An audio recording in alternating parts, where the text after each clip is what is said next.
teacher for 15 years. Now for 12 years I've been an evangelist, and I travel around and speak on creation, evolution, and dinosaurs.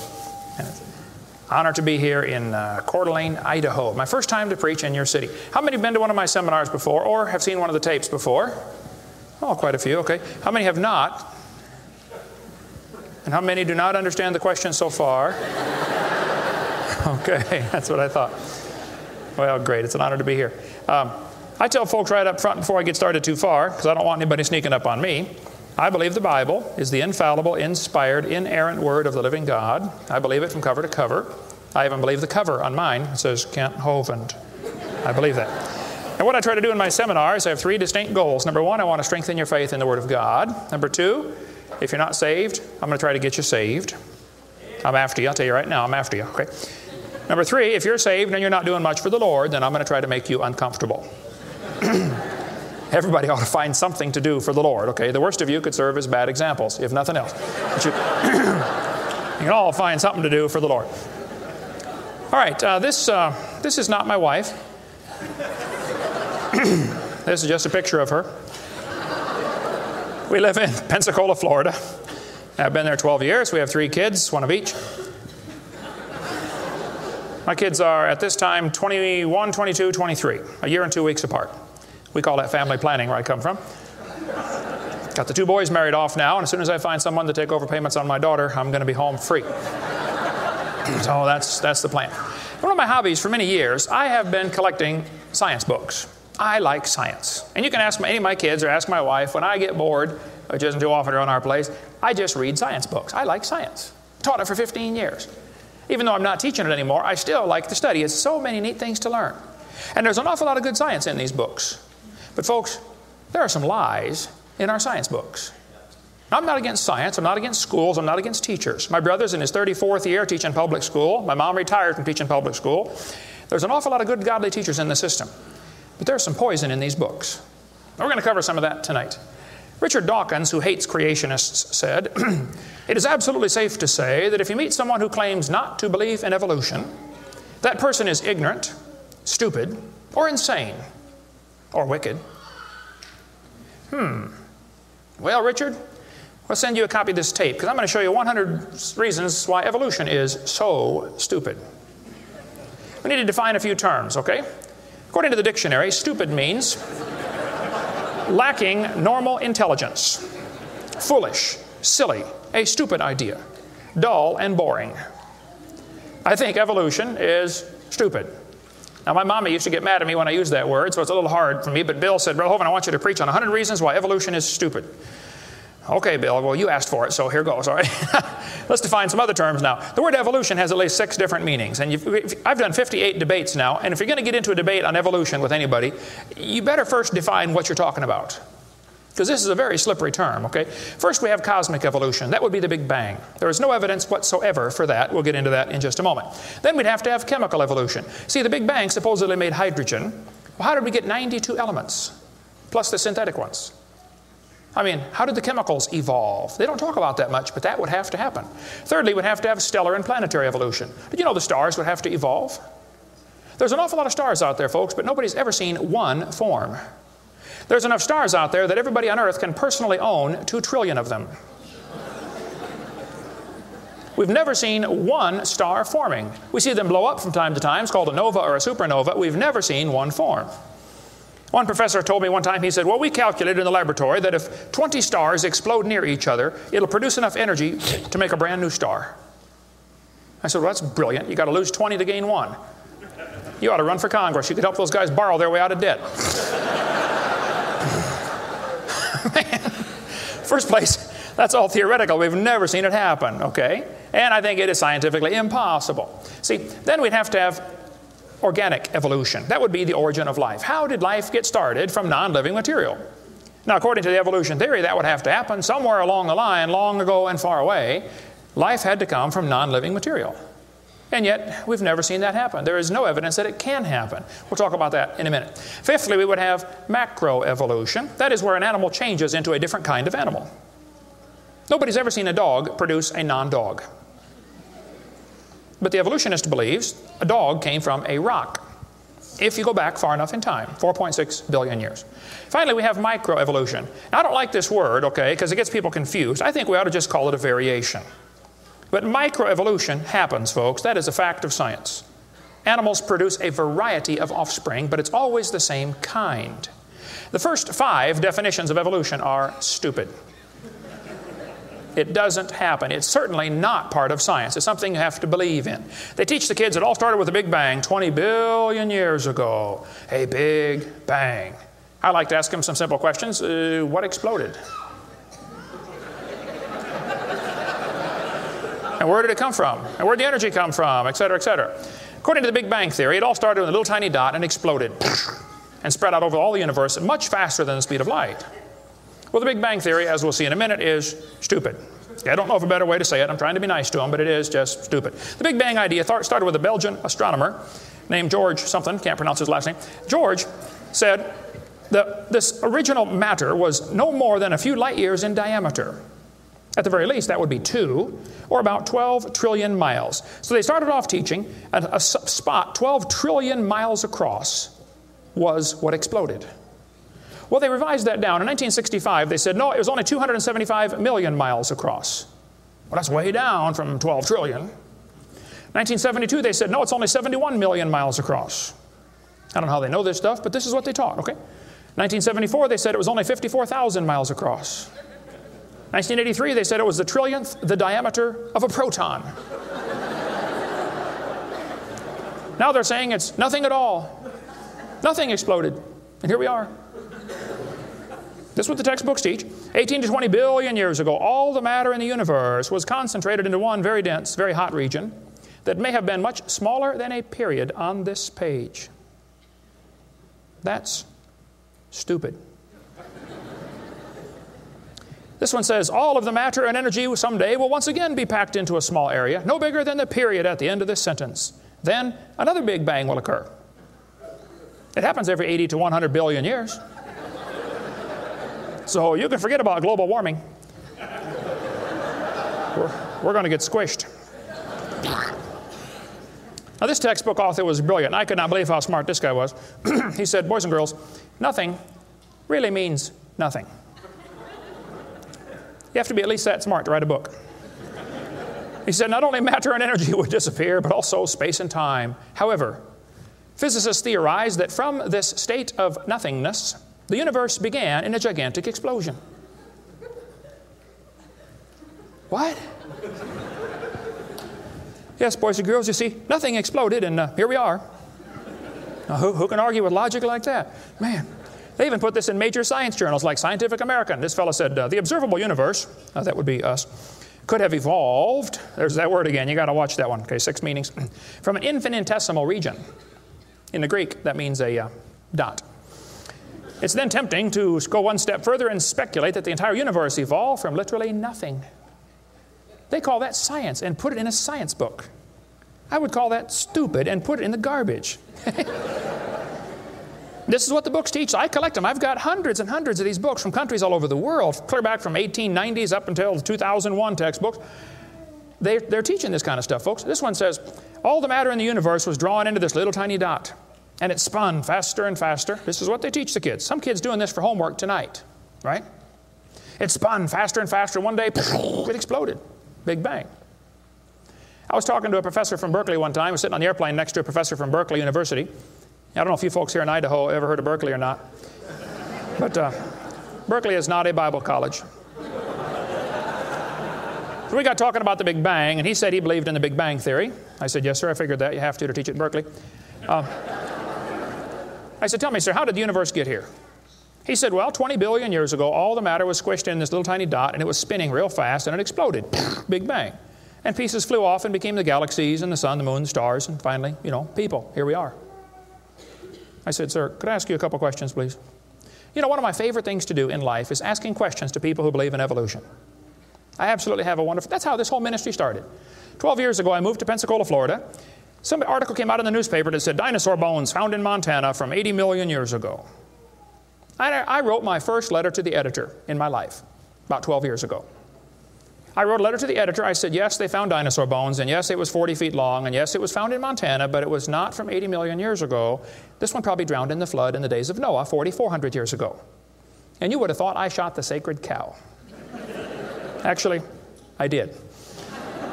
Boy, there began to be quite a battle in the newspaper, letters to the editor flying back and forth, and finally a university called me and asked me to do a debate with one of their professors. Well, I'd never had a debate in my life except with my wife, and I lost those every time. So I was not excited about debating, but I said, well, how do you do it? What do you want? And the guy said, well, you send us 30 questions, and the other guy will send in 30 questions, and we'll discuss those questions for the debate. I said, okay. So I sent him 30 questions. I thought they were perfectly legitimate, fair questions. I said, a woodpecker's tongue goes all the way around the back of his head and comes on top of his left eyebrow, left nostril here. Would you please show me any fossils that have been found, intermediate species between a normal bird and a woodpecker, with his tongue going all the way around his head? What evidence do you have of how this evolved? That question never came up. I don't know what happened to it. But I said, termites chew on wood and they swallow it, but termites can't digest it. It goes into their stomach, and there's little tiny critters in their intestines that actually digest the cellulose. Now, those little critters can't live without the termite, and those termites can't live without those critters. Which one evolved first? I thought it was a fair question, but it never came up. I don't know what happened. I think they lost my list. But anyway, one of my favorite things to do is asking questions to people who believe in evolution. So I asked this professor if I could ask him some questions about the Big Bang. He said, sure, what would you like to know? I said, well, sir, you told me 20 billion years ago all the matter in the universe was squished in this little tiny dot, and it was spinning faster and faster and exploded. I said, where did all this matter come from? He said, well, we don't know that for sure. I said, okay, now, sir, hold it. If I told you that I believe about 6,000 years ago God created the heaven and the earth like the Bible teaches, you're going to say, and where did God come from? And I don't know. But you said 20 billion years ago there was a Big Bang, and you don't know where the dirt came from. So basically, I believe in the beginning God, and you believe in the beginning dirt. Don't tell me my theory is religious and yours is science. Oh, no, sir, they're both religious. The news media tries to make it look like it is religion versus science. I did a debate in El Paso, Texas here recently, and the news media wrote an article. They said, religious and scientific leaders debate evolution. What is the unspoken message in that title? What are they trying to imply? Can you catch that? They're trying to imply that evolution is part of science, aren't they? No, evolution is a religion. Actually, both creation and evolution are inherently religious. These two timelines is the same information right here. I'll be referring to that throughout the seminar here. I cover this thing all the time. The Bible teaches about 6,000 years ago, God made everything. 4,400 years ago, there was a big flood that destroyed everything. 2,000 years ago, Jesus came. Here we are today, waiting for the Lord to come back in about 5 minutes. This is the Bible view of history. On this chart, 1 inch is 150 years. That's a long time. The 20 billion year chart on the bottom is a very different scale. But see, both views, creation and evolution, are inherently religious. You have to believe in creation or believe in evolution. The difference between the two, though, is very simple. The evolution religion is tax-supported. That's the difference. By the way, if I was to make that bottom chart the same scale as the top chart, the bottom chart actually needs to be 2,100 miles long. That's from Pensacola to Portland, Oregon. I don't want to carry a chart that big, so I made a new scale for the other one, okay? If they want to believe it happened long ago and far away, they're welcome to believe that, but that's not science. Evolution is a religious worldview, and I think it is stupid. So I asked the professor, where did the matter come from? He said, I don't know. I said, well, sir, would you please tell me where the laws came from? The universe is run by laws, gravity, centrifugal force, inertia. Who gave the laws?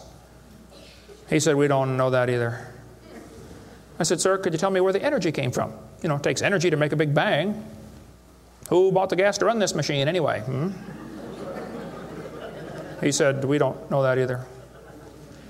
I said, sir, could I ask you another question? He said, sure. What else would you like to know? What else? What do you mean else? You haven't told me nothing yet. I said, does Berkeley have a merry-go-round? How many of you know what a merry-go-round is? You go round, round, round till you puke, okay? He said, no, we don't have a merry-go-round at Berkeley. I said, you ought to get one. You could learn some good science on a merry-go-round. If you put some fourth graders on a merry-go-round, are there any fourth graders in here tonight? Who's in fourth grade? All right, I like fourth graders. I spent the best 5 years of my life in the fourth grade. That's before they diagnosed ADD. Put some fourth graders on the merry-go-round, I like using fourth graders because they're tough and they're expendable. And we're going to get the high school football team out there to get that thing spinning clockwise as fast as it will possibly go. Now, if you have a digital watch, you may not know what clockwise means. I'll explain it later. We're going to spin the merry-go-round clockwise. The kids are going to go through 4 phases. They start off in phase 1. They're screaming at the football players. Come on, let's go, faster, faster. Can't you go any faster? You get up around 30 miles an hour. The kids enter phase 2, where they stop screaming. They just quietly concentrate on trying to hang on for dear life. You get up around 60 miles an hour. The kids enter phase 3, where they start screaming again. But now they're screaming, stop, stop, please, slow down. Don't stop, though. Keep going faster and faster. When you get to about 100 miles an hour, you should enter phase 4. That's where the kids begin to fly off the merry-go-round. Now, when this happens, you will notice a very interesting phenomena of physics. If the merry-go-round is going clockwise, when the kid flies off, the kid will be spinning clockwise until he encounters resistance, like a tree or telephone pole. That's because of a law in physics known as the conservation of angular momentum. You see, if a spinning object breaks apart in a frictionless environment, the fragments will all spin the same direction. It's very simple. It's because the outside is moving faster than the inside. And so it keeps the same direction of spin. The professor said, yes, I understand about the conservation of angular momentum. I said, well, good. I'd like to ask you a question then, sir. If the whole universe began as a swirling dot, like you said, why do 2 planets spin backwards? He said, that's interesting. I said, no, that's more than interesting. It's kind of hard on your Big Bang Theory. Not only that, 6 of the moons are spinning backwards. Why? He said, I don't know. Why do you think they're going backwards? I was hoping he was going to ask that. I said, well, sir, I believe it's very simple. You see, I believe in the beginning God created the heaven and the earth, and God did it that way on purpose, just to make the Big Bang Theory look stupid.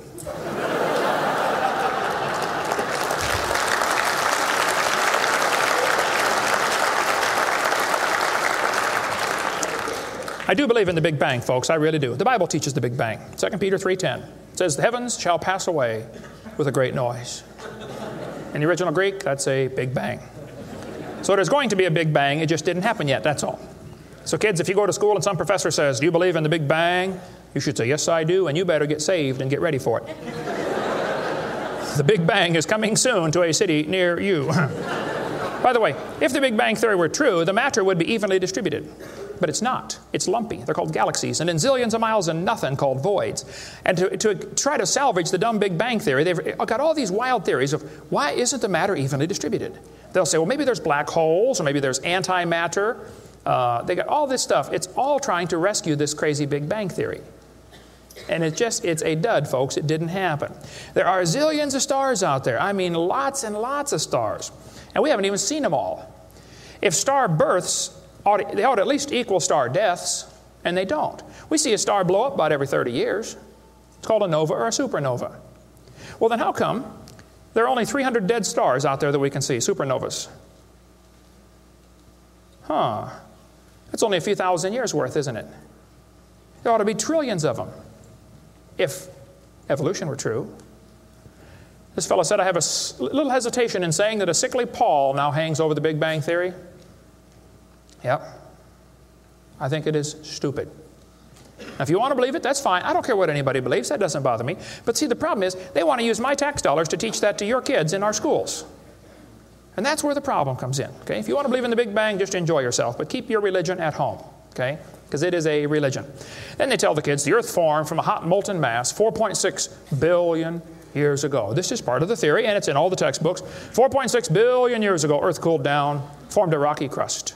I think that is stupid, and I'll show you why. Was the earth ever really a hot molten mass 4.6 billion years ago, and it cooled down? This textbook says, as earth formed, the surface was like the moon. There were hot pools of bubbling lava. I don't think so. My Bible says the Spirit of God moved upon the face of the waters.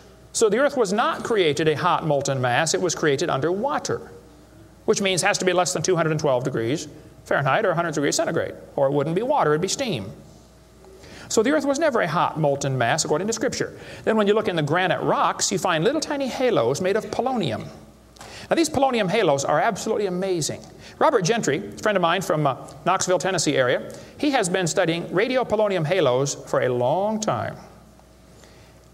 I met him back in the year 2000 and went down to his laboratory and I got to see some of the halos through the microscope. These little polonium halos are interesting because they have a half-life of less than a few minutes. If the rock was hot when the polonium, radioactive polonium, decayed and sent out the little particles and made the halo, it would melt away. Like at 4th of July, they shoot fireworks up. Makes a circle. Does the circle stay there? No, it all falls down, right? There are probably none up there now from the last 4th of July, are there? You'd have to freeze the whole atmosphere to keep that sphere in place. This polonium would have to be decaying in a rock that is already solid. So the Earth was never a hot molten mass. Get Robert Gentry's book if you want a lot more on that. But all over, the granites all over the world contain these polonium halos. So it is stupid to say the Earth was a hot molten mass. We have scientific evidence it was not. Here they tell the kids, though, the Earth was hot with large pools of bubbling lava, and that is just stupid. It can't possibly be true. Then they tell them life got started about 3 billion years ago. See, according to the theory, 20 billion years ago there was a big bang. 4.6 billion years ago the Earth cooled down, formed a hard rocky crust, and it rained on the rocks for millions of years and turned them into soup. And the soup came alive about 3 billion years ago. This is what the books teach. This fellow says, both the origin of life and the origin of major groups of animals remains unknown. How did life get started anyway? Well, this textbook tells the kids, oceans formed as it rained on the rocks for millions of years. Yes, boys and girls, millions of years of torrential rains created great oceans. And swirling in the waters of the oceans is a bubbling broth of complex chemicals. Progress from a complex chemical soup to a living organism is very slow. Well, I guess it is. It's totally stopped. Doesn't even happen. That's how slow it is. This one says, the first self-replicating systems must have emerged in this organic soup. Was your great-great-great-great-great-great-great-great-great-great-great-grandpa soup? I think that's stupid, okay? Now, if they want to believe it, that's fine. I don't care what they believe, but don't call it science. What happened back in the 1950s, a guy named Miller and Urey wanted to know how the Earth and solar system had come to be. So they tell the kids he took a mixture of Earth's primitive atmosphere. We'll talk about that in a minute. He never proved how life originated, but he did add evidence to the theory that life could have started by itself. Well, is that true? Now, did he really do that? Well, let's just study the facts here. This textbook tells the kids many important events occurred during the Archean era, the most important of which was the evolution of life. Progress from complex molecules to even the simplest living organism was a very long process. Long ago and far away. Fairy tale kids coming up. First living cells emerged 4 billion to 3.8 billion years ago. I like that word, emerged. They use it all the time. Like that explains how it happened, you know. It just emerged. There is no record of the event, they tell the kids. Look, kid, we know what happened and you're going to be tested on this, but there's no proof. Oh, okay. It's not science. First living self-replicating systems must have emerged in this soup. I don't think so. Here's what students are taught in school. This picture of the different glass tubes and flasks and pipes going around, they tell them this is how they made life in the laboratory. He said he studied the chemical reactions of gases that existed in Earth's primitive atmosphere. Ooh, now this is important, okay? Notice up in the upper right-hand corner, he had methane, ammonia, water vapor, and hydrogen, no oxygen. He circulated these gases through these tubes through a spark, supposed to represent lightning. And sure enough, it produced a red goo at the bottom of the flask and had some amino acids in it. They didn't come close to getting life, though. Miller excluded oxygen in a reducing atmosphere because life could not evolve with oxygen. Anything that got together would oxidize. Cut a banana open, lay it on the table, it'll turn brown, it'll oxidize. Okay, so will an apple, so will anything alive. It'll oxidize. So that's why he didn't have any oxygen in the experiment. One of his gases was ammonia. Well, this creates a real serious problem because ammonia is destroyed by UV light. And UV light must be blocked by ozone, which is made from oxygen. I got a problem here. This textbook says several billion years ago, Earth's atmosphere had no free oxygen. Well, that's just simply not true. Ozone is made from oxygen and it blocks UV light, and ammonia, one of the gases needed for the experiment, is destroyed by UV light. So life cannot evolve without oxygen. But also life cannot evolve with oxygen. Well, I got a solution for that one. It didn't evolve. And by the way, the earth has always had oxygen, even more than it does today, okay? Air bubbles are often found trapped in amber, like the movie Jurassic Park, you know, where they drilled in and got the mosquito blood. These air bubbles, though, have 50% more oxygen than we do right now. We cover more on that on my video series, videotape number 2, about what the pre-flood world was like and why they lived to be 900 on the blue series of tapes out there on the table. But this textbook says the mixture at the bottom of the flask was rich in amino acids. Oh, come on. That is stupid. It was not rich in amino acids. Let's tell the kids what they really found, okay? He filtered out the product. As this gas went through the tubes, he sparked it, produced this goo at the bottom, and he drew the goo off, because if it went through again, it would be destroyed by the spark. Now, in real life, you're not going to get a section of the ocean protected. They say this just happened by chance in the ocean. You can't filter out the product then.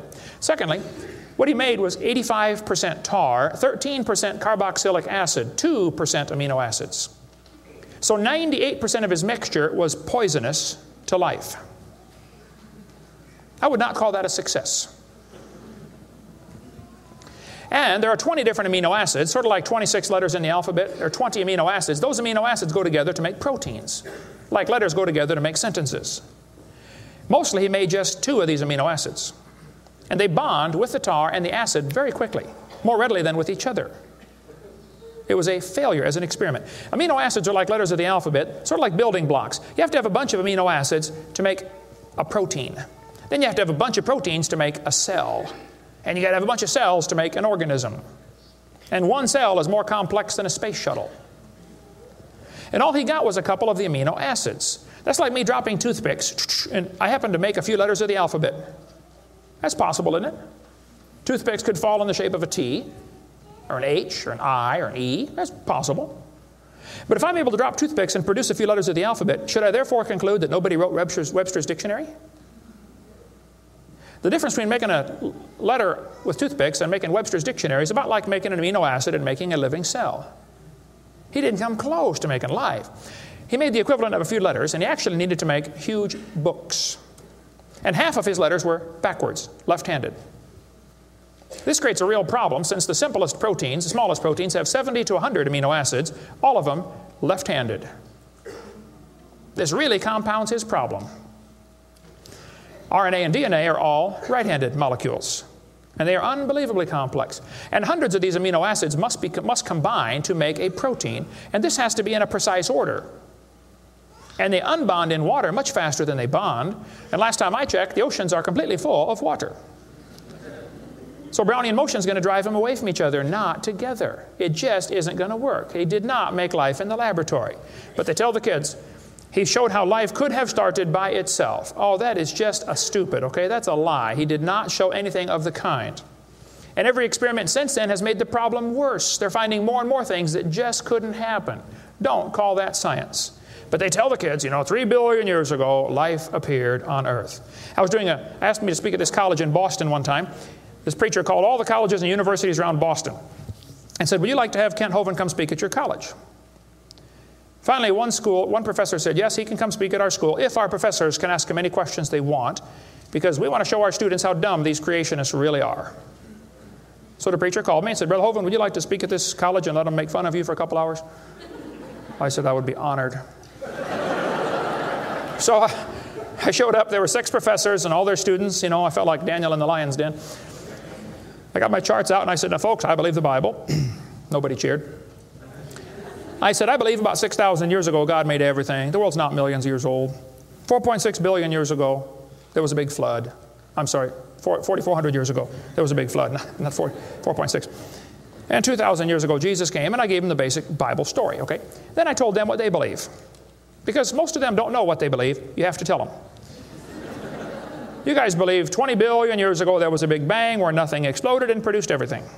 4.6 billion years ago the earth cooled down, made a hard rocky crust. It rained on the rocks for millions of years, turned them into soup, and the soup came alive 3 billion years ago. And this early life form found somebody to marry. Boy, now that's a good trick. And something to eat, of course, and slowly evolved into everything we see today. One professor was getting kind of upset about this time. I seem to do that to them.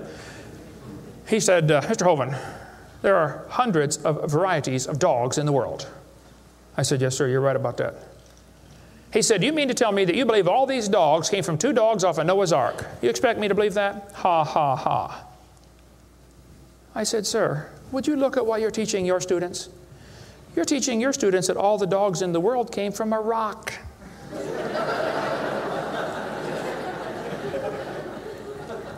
I had one woman, come to me after a debate one time. She was steaming down the aisle. Boy, she was mad. Oh, I could tell I'm in trouble now. I stood there quivering in my boots, you know. She walked up and she said, tonight you said we believe we come from a rock. We do not believe that. I said, well, ma'am, calm down just for a minute. I said, do you believe in evolution? She said, yes, I do. I'm a professor here at the university. I said, well, would you please tell me then where we came from? She said, we came from a macromolecule. I said, where did that come from? She said, from the oceans, from the prebiotic soup. I said, where did that come from? She said, well, it rained on the rocks for millions of years. And you could see it was slowly dawning on her. I do believe I come from a rock, don't I? Yes, ma'am, you do. You ought to be proud of it. Hey, don't step on Grandpa, whatever you do. Look, that's stupid, okay? There's no kind way to say it. There's a great book dealing with some of the flaws in the Miller experiment. If you want more on that for your kids to study out there on the table, get the book Icons of Evolution. Then they tell the kids that these plants and animals, not only did life evolve from non-living material, then this life had to learn to reproduce itself. Why would any organism want to reproduce more of its own kind when that's only going to increase competition for the food supply? Why didn't they instead evolve the ability to live forever and be happy? Huh? You ever think about that? I was in a debate one time, and we had question and answer time at the end. The student stood up and he said to the evolutionist, he said, sir, how did male and female evolve? The professor got up and he said, well, that is a giant mother may I step in the evolution story. A mother may I step? This is science. Wow. Well, so according to them, you know, for the next few billion years or hundreds of millions of years, you know, life learned to produce something other than its own kind. Of course, today everything only produces its own kind, but they say long ago and far away, they were able to do something different. Textbooks will say we started like a bacteria and slowly evolved to a human. I think that's stupid. But if you want to believe that, that's perfectly fine. Those trees of life that they put in the textbooks for your kids are a bunch of nonsense. And even evolutionists will admit that. Stephen Jay Gould, the Marxist professor at Harvard University, he says that evolutionary trees that adorn our textbooks are not the evidence of fossils. It's only inference. We infer, we imply, we hope it happened this way. This textbook says, all the many forms of life on earth today are descended from a common ancestor. What? You mean the birds and the bananas have a common ancestor? Isn't that what he says? Found in a population of primitive unicellular organisms. Well, in the first place, there's no such thing as a primitive unicellular organism, okay? One single cell is more complex than a space shuttle. There's no such thing as a primitive single-celled organism. We talk about that on video number 4 of our series. But he says, all the forms of life are descended from a common ancestor found in a population of primitive unicellular organisms. What were those first cells like? How do we know? What events led up to their formation? No traces of those events remain. Did you catch that? Hey kid, we know what happened, but there's no proof. Primitive, huh? This one says the humans, mammals, birds, crocodiles all had a common ancestor. Well, anything inside that circle is religious speculation. It is stupid. Reptiles produce reptiles, dogs produce dogs, people produce people, and there's never been an exception to that. Darwin said, though, if my theory be true, here's his book right here. You can look on page 211. He said, if my theory be true, numberless intermediate varieties must assuredly have existed. Boy, you're right about that, Charlie. I mean, to change from a rock to a dog would take a few changes. David Robb, who believes in evolution very strongly, says, in the years after Darwin, his advocates hoped to find predictable progressions. In general, these have not been found, yet the optimism has died hard, and some pure fantasy has crept into textbooks. Oh, you're kidding. Fantasy in our textbooks? Oh, yep. They tell the kids they have evidence of evolution from fossils. I don't think so. That is stupid, okay? If you find a fossil in the dirt, all you know is it died. You don't know that it had any kids, do you? And you sure don't know that it had different kids. I mean, think about it. You're in a court of law. You bring in a bone to the judge. Judge, I found this bone in the dirt. This is the ancestor of all the humans today. They would laugh at you. You don't know that that's the ancestor of anybody, do you? And why on earth would you think a bone in the dirt can do something animals today cannot do? Animals today can only produce the same kind, right? Dogs produce dogs, folks. Luther Sunderland asked all the major evolutionists, he said, where is the evidence for evolution? They all said, well, somebody else has it. We don't have it over here. So he wrote a letter to Colin Patterson. He's the director of the British Museum of Natural History. They've got the largest fossil collection in the world. He said, Mr. Patterson, I read your book on evolution. I noticed you didn't show us the missing links. Why didn't you show us the missing links? Patterson wrote back and said, I fully agree with your comments on the lack of evolutionary transitions in my book. If I knew of any, fossil or living, I would certainly have included them. I will lay it on the line, there is not one such fossil. There are no missing links, folks. The whole chain is missing. Even Stephen Gould admitted the absence of fossil evidence for intermediary stages is a persistent and nagging problem for evolution. We got the theory, we know it's true, now we just need the evidence. That's the way they think about it. Richard Goldschmidt said, maybe the first bird hatched from a reptile egg. Well, Richard, I'm sorry. I don't mean to be disrespectful, but that's stupid. See, what's happened, these guys have looked for missing links in the fossil record. They can't find any, and so they say, well, maybe evolution happened so fast it wasn't preserved. Maybe a reptile laid an egg and a bird hatched out. Well, who did that bird marry?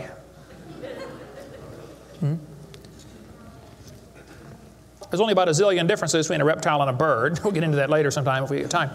But if they want to believe that, that's perfectly fine. Here's what happened. Charlie Darwin graduated from Bible college to be a preacher in the Anglican Church in 1830. He couldn't get a job, so his dad pulled a few strings and got him a job on board HMS Beagle. He's going to sail around the world and collect bugs. And while he's sailing around, he stopped off at these islands right there called the Galapagos Islands. There on those islands, Charlie noticed there were 14 different varieties of finches.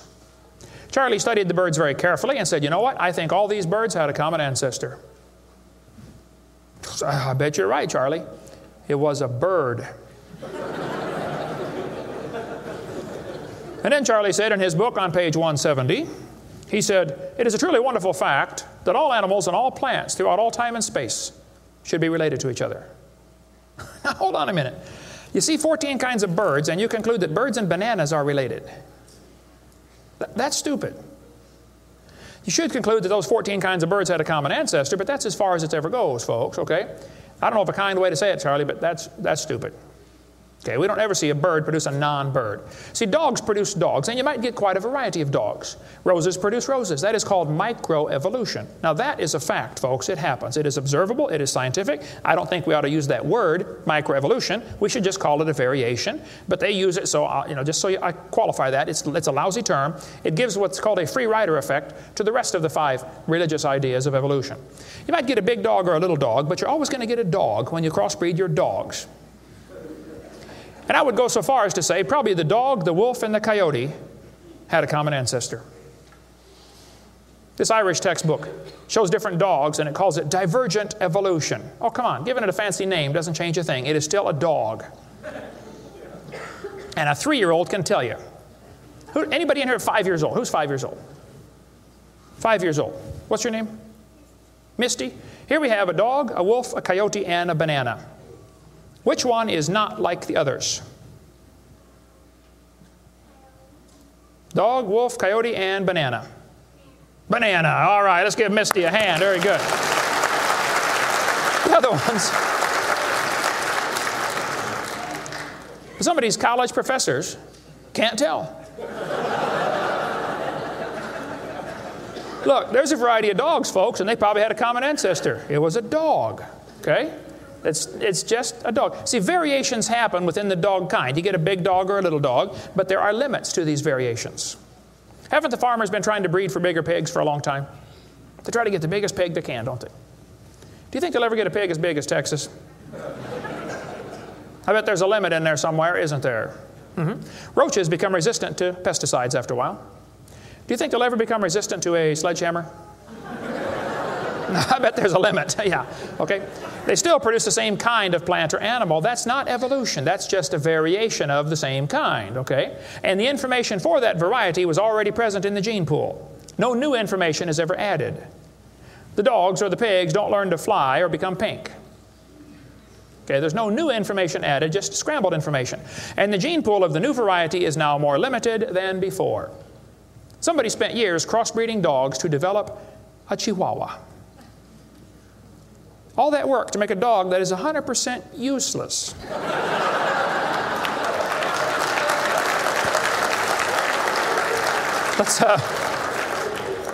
Let's turn all the Chihuahuas in the world loose back into the woods. How long would they last? They'd run up to the wolf. Yep, yep, yep, yep, yep. Crunch. Go ahead, make my day. A useless dog. Genetic information was lost when you got your variation. It wasn't added. You might have selected a certain slice of the gene pool with small dog, quick characteristics, but you didn't add anything. You selected something from the population. I come from Illinois, corn country. There are so many kinds of corn up there, they have to number them. You'll be driving down the highway. You'll see BX65, don't mix it up with XL29, something will blow up. But I'll tell you what, folks, you can crossbreed your corn from now till the cows come home, and you always get corn.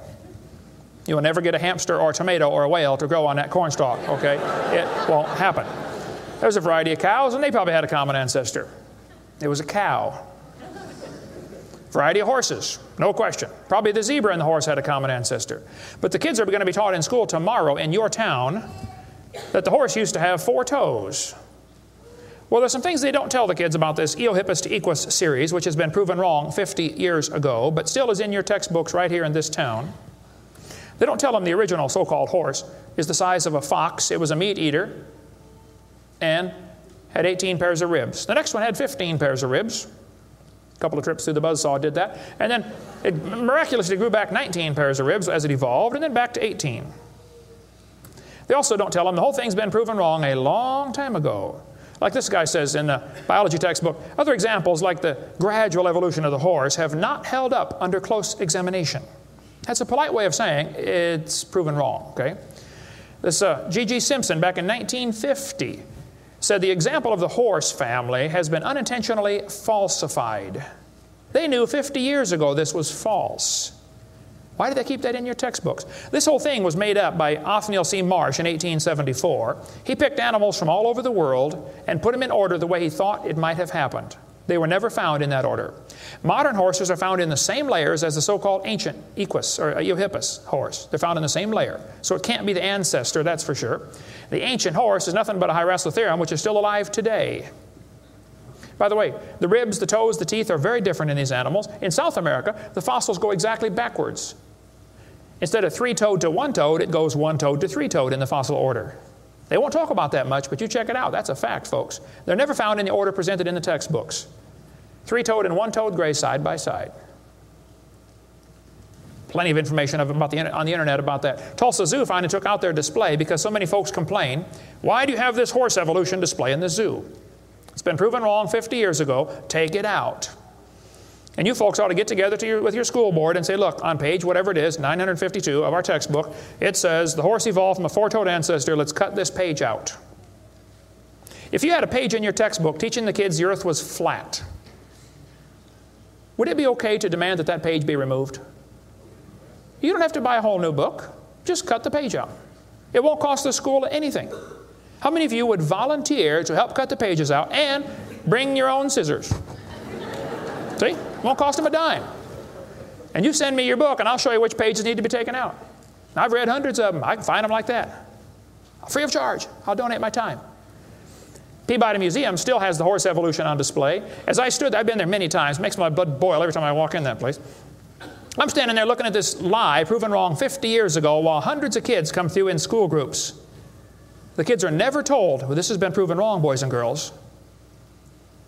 They asked the folks at the Tulsa Zoo before they took the display down, they said, why don't you take this display down?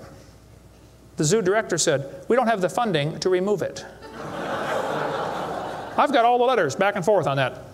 Man, Folks, there's quite a variety of horses today, okay? There's big horses and little horses. I was in Baton Rouge, Louisiana a few months ago. Got to see where they raised the 30-inch tall horses. I mean, my dog's bigger than that. What do you do with a 30-inch horse? Look at it, I guess is about it. And they sell them for $10,000. Sucker born every minute, I guess. But one lady wrote me a letter and said, Mr. Hovind, we crossbreed zebras, ponies, horses, and mules. Not mules, the jackass. And we raise zonkies, zorses, zeonies. They cross every which way. Well, that's probably because they're the original same kind. No problem there. You want to see all the fatal flaws in the horse evolution story, get the book out there, Icons of Evolution. So then they're going to tell the kids, well, we have evidence for this theory.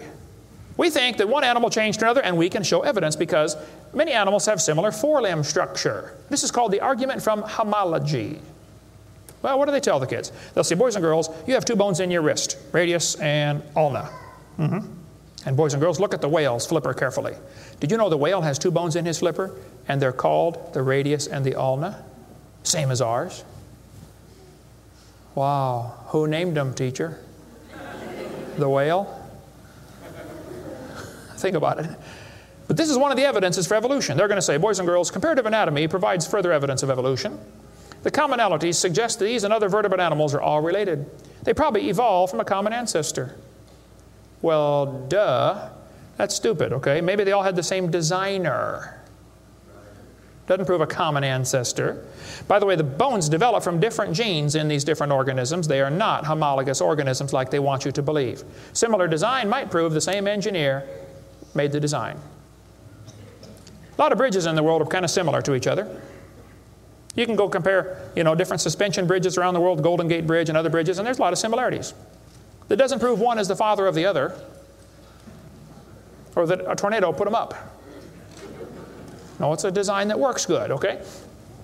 I discovered that the Pontiac lug nuts from a Pontiac will fit on a Chevy. They will. That proves they both evolved from a Honda 14 million years ago. No, the same engineers are designing these cars. Then they tell the kids about the geologic column. How many have ever heard that the different layers of the earth are different ages? They show the kids Grand Canyon. Yes, boys and girls, this one says, over millions of years, the Colorado River has carved the Grand Canyon from solid rock. I'm sorry, but that is stupid, okay? I'll explain why. Kids, you need to learn this. This is a very simple thing to learn, and you'll go through life much further than many of these professors go. Make yourself 3 columns. Facts are in the middle. It's a fact Grand Canyon exists. The evolutionist has an interpretation of that fact, and the creationist has an interpretation of the fact. That's not part of the fact, it's an interpretation of the fact. The evolutionist says the canyon formed slowly by a little bit of water and lots of time. The creationist says, oh no, we think it formed quickly by lots of water and a little bit of time. It's a fact the earth has sedimentary layers. That's not a question. How did they get there? Well, the evolutionist says these layers formed slowly over millions of years. The creationist says, no, these layers are all from the flood in the days of Noah. Now, it seems like the professors are always trying to erase the line between their interpretation and the fact and make their interpretation part of the fact column, and it's not. And I think I can demonstrate Grand Canyon was not formed by the Colorado River. I was in a debate recently, and this professor said, Dr. Hovind, you're so stupid. Obviously, it took millions of years to form the Grand Canyon. I said, well, sir, I've seen Grand Canyon many times. I taught earth science for 15 years. I've studied it intensively. Just flew over it last week, as a matter of fact, twice. Got a perfect view of it going out to California and back, flying from wherever I was, Florida. That's where I live. This textbook says, the Colorado River has cut through layer upon layer of rock over millions of years. Well, if you built a dam across Grand Canyon, it would take a lot of dirt or concrete, but if you could, okay, it'd be a huge dam. A giant lake would back up behind that dam, covering several states. That purple area is all drained right through the Grand Canyon drainage basin. This snow line tells a very interesting story. In between these 2 red lines is snow. This is a picture from a satellite showing about 150 or 200 miles of the canyon area. Real wide shot. The river enters the canyon at the far right. The river is 2,800 feet above sea level. As it goes down through the canyon, the ground is rising up. It's called the Kaibab uplift, okay? The uplift is 7,000 or 8,000 feet above sea level. Interesting. The river flows downhill. All rivers flow downhill. So as the river enters the canyon and flows downhill from there, when it gets to the 1,800-foot elevation mark, the top of the canyon is 7,000 or 8,000 feet above sea level, so it's over a 1-mile drop. Very impressive, hole in the ground. But some points to ponder. I said to the professor, I said, sir, did you know the top is higher than the bottom?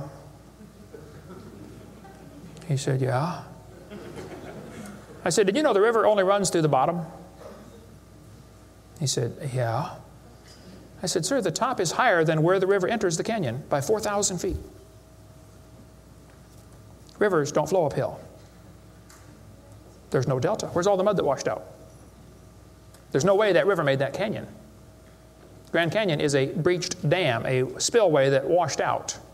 There was a lake probably for some length of time after the flood and got too full and all that water went roaring through there. Probably carved that canyon out in a couple of weeks.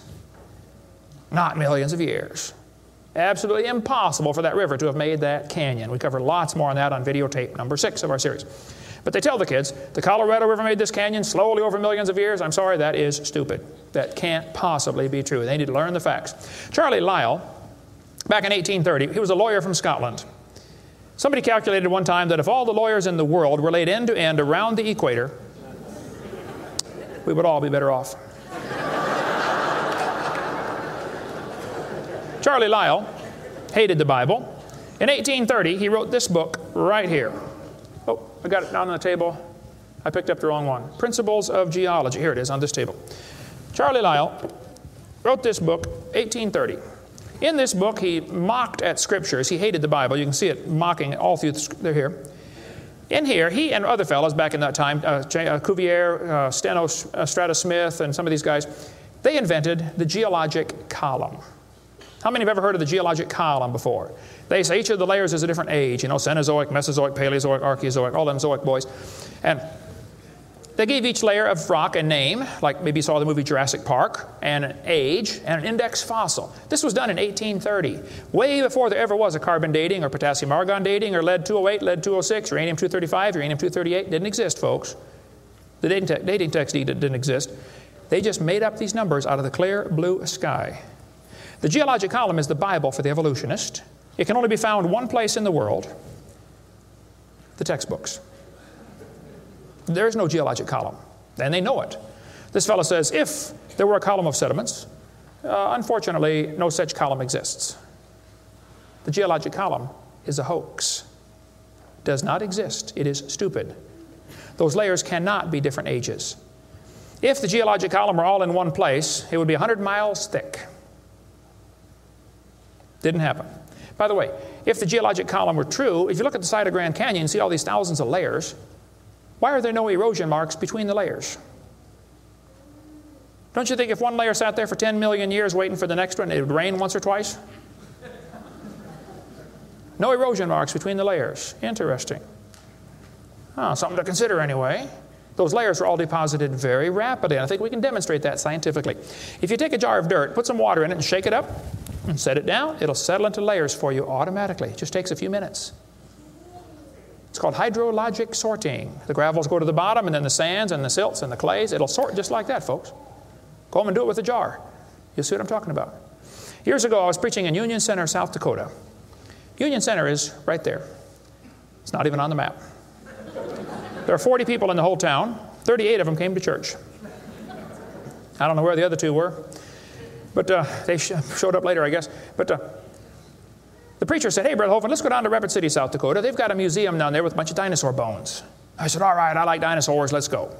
So we all drove down to the museum. The guide met us at the door. He said, would you like me to give you a tour? We said, that would be great, sir. The first place we stopped on the tour was the geologic time scale, the big chart. They got it behind glass so the kids can't touch it. You know, this is holy, sacred. And the guide said, now, boys and girls, this layer of rock right here is about 70 million years old. My daughter was 12 at the time. She raised her hand. She said, mister, how do you know that layer is 70 million years old? He said, well, honey, we tell the age of the layers by what kind of fossils we find in them. They're called index fossils. Oh, she said, thank you, sir. We walked around the other side of the dinosaur, and we're standing over here, and the guide said, now folks, these bones you're looking at are about 100 million years old. My daughter raised her hand again. She said, mister, how do you know those bones are 100 million years old? He said, honey, that's a good question. We tell the age of the bones by which layer they come from. She said, excuse me, sir, but when we were standing over there, you told me you knew the age of the layers by the bones, and now you're telling me you know the age of the bones by the layers. She said, isn't that circular reasoning? I thought, wow, a chip off the old block. That guide had the strangest look on his face. It was almost as if he were thinking.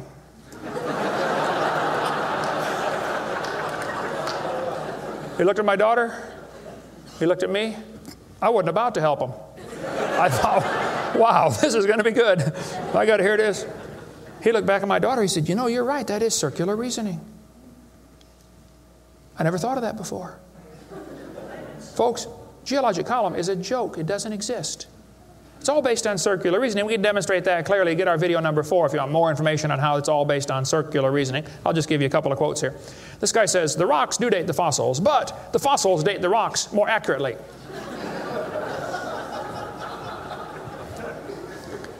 Stratigraphy cannot avoid this kind of reasoning if it insists on using only temporal concepts because circularity is inherent.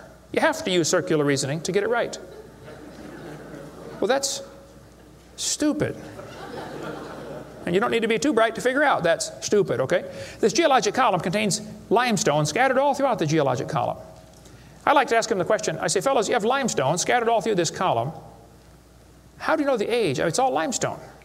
I mean, if I handed you a piece of limestone, how would you know if it's 100 million year old Jurassic limestone or 600 million year old Cambrian limestone? I mean, how would you tell the difference?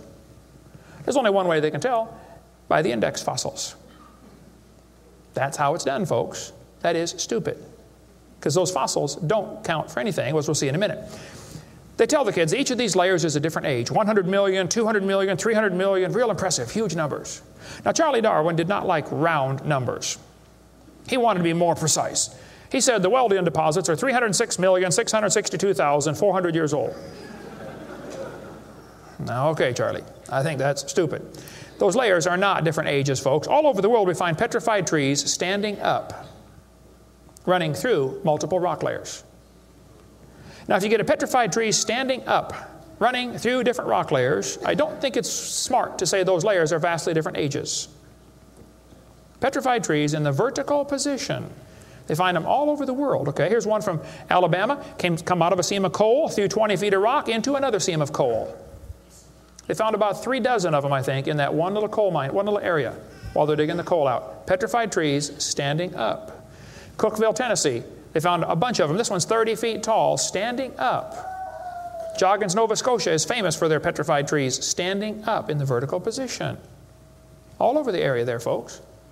Those trees did not get slowly covered by the sediments over millions of years.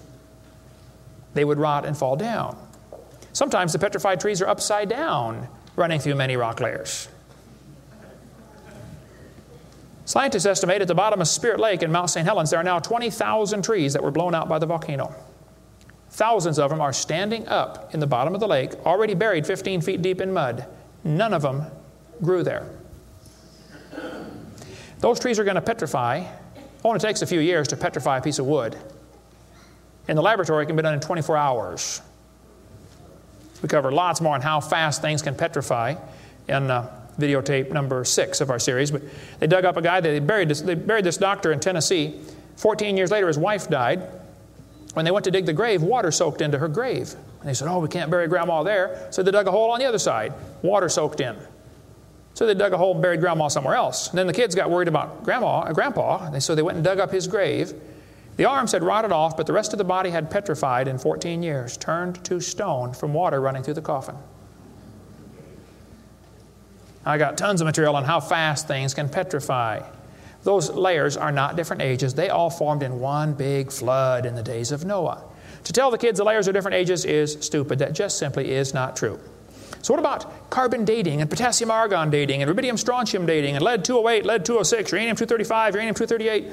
Well, we'll cover that after a quick break here. Show you some ways that this is just stupid, okay? That's not a way to tell the age of anything. We're going to give you some more evidence that evolution is stupid. Now, if you want to believe in it, that's perfectly fine. I don't care what you believe in. But the devil is laughing at you for believing in that. He has you fooled, and he is laughing at you, okay? If you want to believe you came from a rock, well, you just enjoy yourself. But that's not science. God made this world. God loves you. God has a plan for your life. And if you don't want it, well, that's your business. But God loves you, and he wants you to come to heaven. And if you'd like to find out how to go to heaven, come see me. I'll be glad to show you. I'm going. It's not because I'm good. If I get what I deserve, I'm in serious trouble. But I've been forgiven by the blood of Jesus Christ. You can have the same thing. After the break, we'll show you some more things that make evolution stupid. Coming up next. Thank you.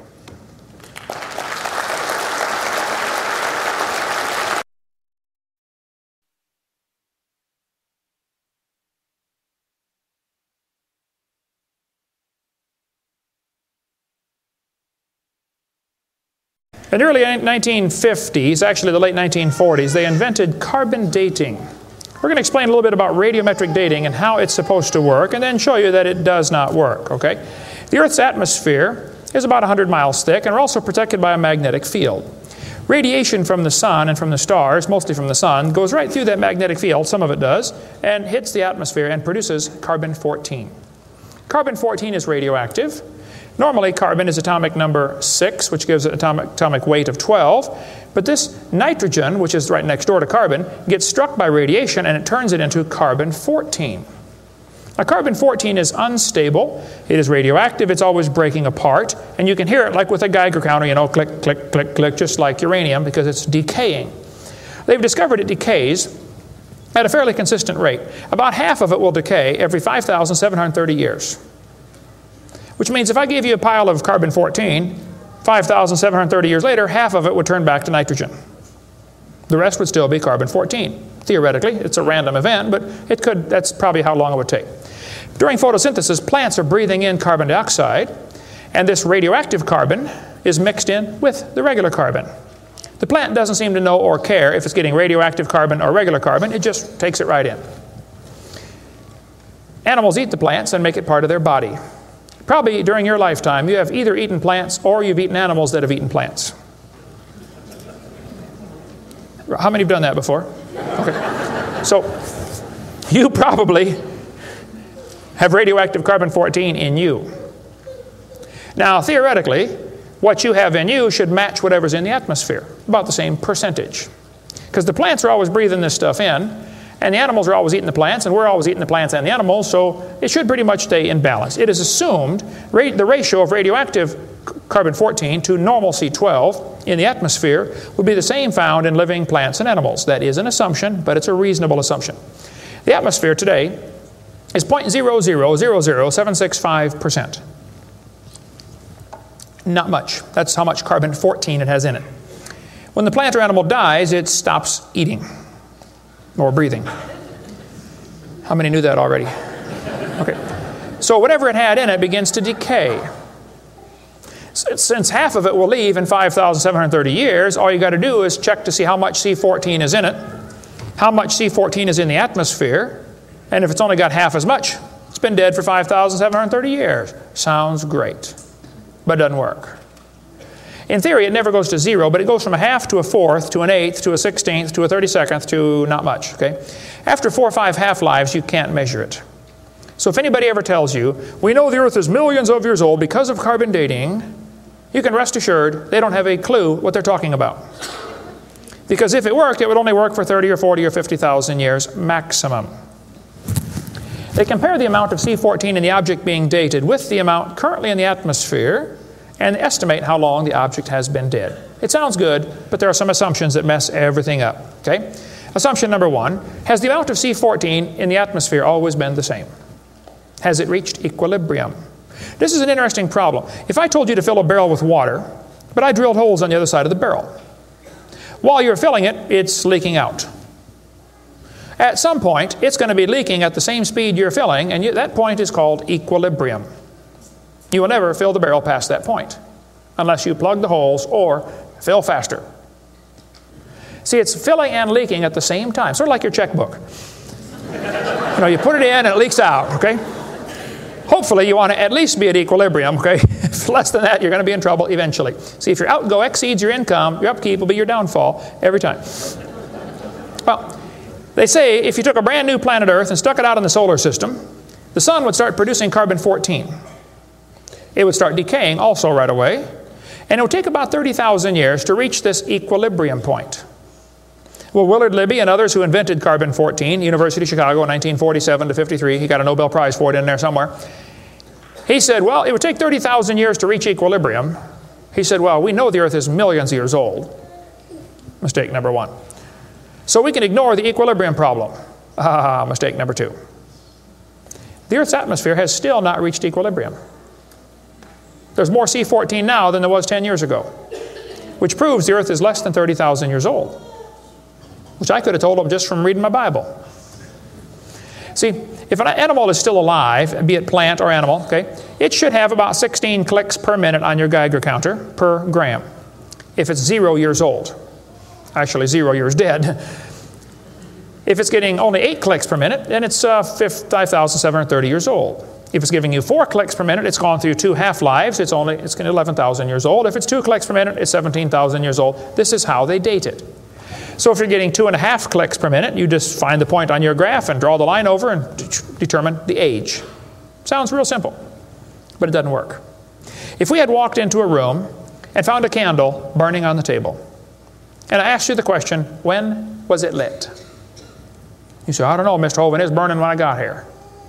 Okay, well then let's do some empirical science. Empirical science is things we can test and measure and observe and test. Not theoretical, I mean empirical. We can measure it and weigh it. Let's measure the height of the candle. Suppose the candle is 7 inches tall. Who can tell me when it was lit?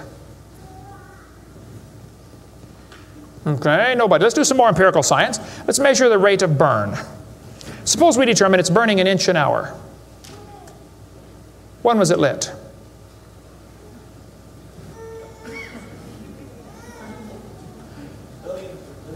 Billions of years ago. You're going to have a hard time telling me unless you're willing to make some assumptions. How tall was it when it started? Oh, we don't have any idea. Has it always burned at the same rate? Oh, we don't know that either, do we? You find a fossil in the dirt, you can measure how much C14 is in it. Very accurately, by the way. And you can measure how fast it's decaying. That's just like measuring the height of your candle and how fast it's burning. Now, when did that animal die? You don't have a clue. Unless you're willing to assume that the C14 when it was alive is the same as we have today, and assume the rate of decay has always been the same down through history. You can't prove either of those. Living mollusk shells were carbon dated at 2,300 years old. Hello, they're still alive. Freshly killed seal carbon dated 1,300 years old. Shells from living snails carbon dated 27,000 years old. That's stupid. He's still alive, okay? I know snails are slow, but 27,000 years, he'd be dead, okay? One part of a mammoth is 29,000 years old, another part's 44,000. One part of Dima was 40,000 years old, another part was 26,000, and the wood next to it is 9,000. The lower leg of a mammoth is 15,000 years old, the skin is 21,000. 2 mammoths found side by side in Alaska, one is 16,000, one's 22,000. Which number is right? Living penguins carbon dated 8,000 years old. 11 human skeletons, the earliest known human remains in the Western Hemisphere, were dated by accelerator mass spectrometer. All 11 dated about 5,000 radiocarbon years. Lava from a 1801 Hawaiian lava flow was 1.6 million years old. Well, hello is not even 200. Another volcano erupted in Hawaii in 1959. When they dated the lava, it was 8.5 million years old. These potassium argon dating for that, not carbon. Mount Etna in Sicily, I climbed Mount Etna when I was over there some time ago, erupted in 1972, 350,000 years old. Mount St. Helens built a new lava dome in 1982. They dated it, got numbers from 350,000 to 2.8 million. It's not even 20 years old. Here's what you ought to consider about carbon dating. Samples of known age, it doesn't work. If it's a sample of unknown age, it is assumed to work. That's stupid. In the last 2 years, an absolute date has been obtained for the Gandong beds above the Trinil beds. It has the very interesting value of 300,000 years, plus or minus 300,000 years. Boy, they nailed that one right on the head, didn't they? See, back in 1770, George Buffon said the Earth is 70,000 years old. 1905, the official age of the Earth was 2 billion. When they went to the moon, they said the Earth and the moon are 3.5 billion years old. 3.5 billion, dated with potassium-argon dating. Now they're telling the students it's 4.6 billion years old. Let's see, that means the Earth is getting older at the rate of 21 million years per year. That's 40 years per minute. Aging rapidly, folks. That's stupid, okay? All they do is add more time to make the theory look more reasonable. Long ago and far away. And when you prove it couldn't happen, they say, well, it was longer ago and farther away. Then they're going to tell the students one of the evidences for evolution is embryology. Now, there aren't too many things about this whole theory that make me angrier than this, so I'm going to try to stay calm and cool and collected while we discuss this. Ernst Haeckel, an embryology professor at University of Jena in Germany, loved evolution theory. When Darwin's book came out, Ernst Haeckel read that book the next year and said, wow, this is a great theory. All we need now is some evidence. 9 years later, they still had no evidence. So Ernst Haeckel decided to help Charlie out. He was an embryology professor, the study of animals before they're born. You know, the different embryos of all these different animals. He made drawings that were fake to make them look alike. The students are taught we have evidence from development. I don't think so.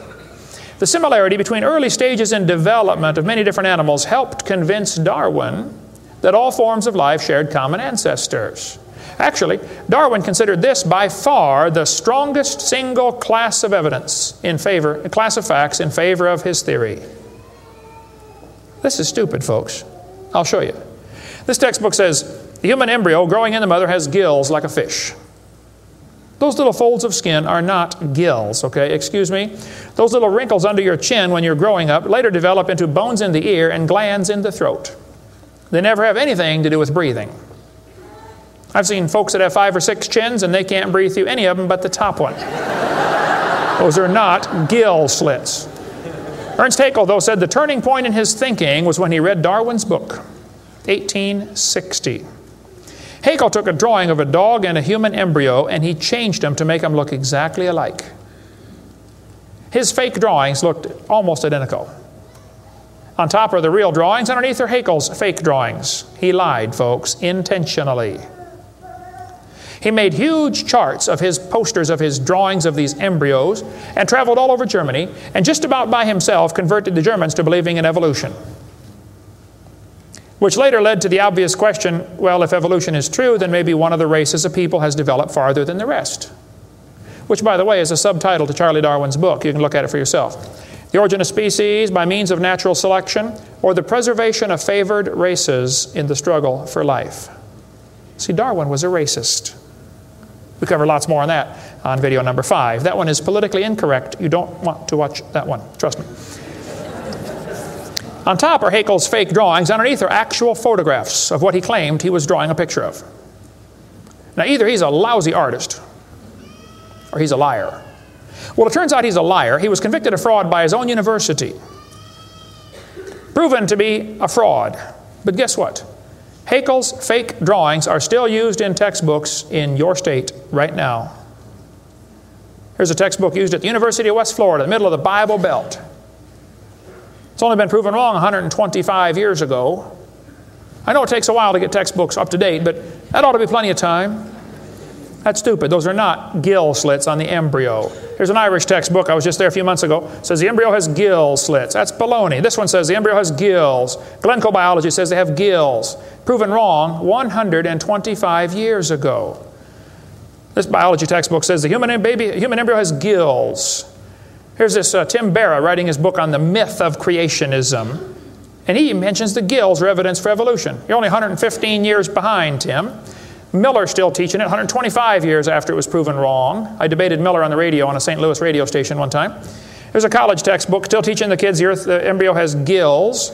This one says, it shows the kids a 5 to 6 week embryo, but it says by 7 months, the fetus looks from the outside like a tiny normal baby, but it's not. It's not a baby at 7 months. Excuse me?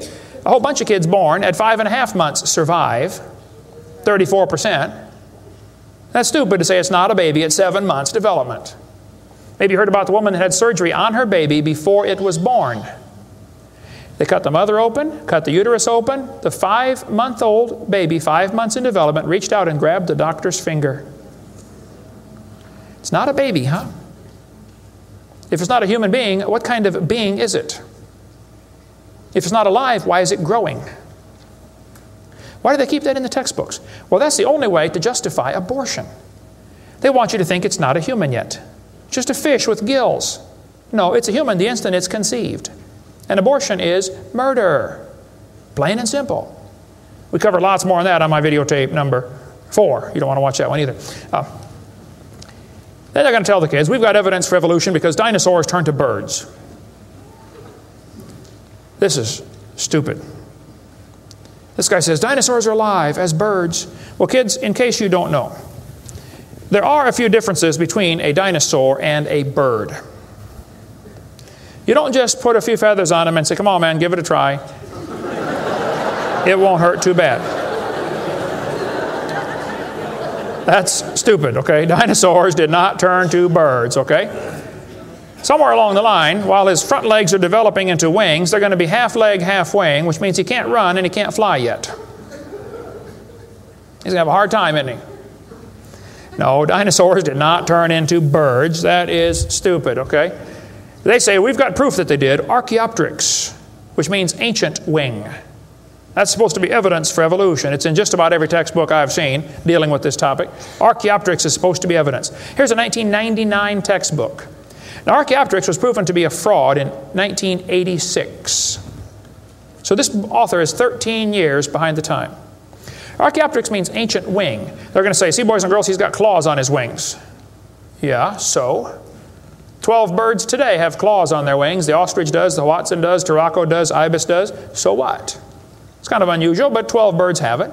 They're going to say, well, he's got teeth in his beak. That proves he's got a reptilian feature.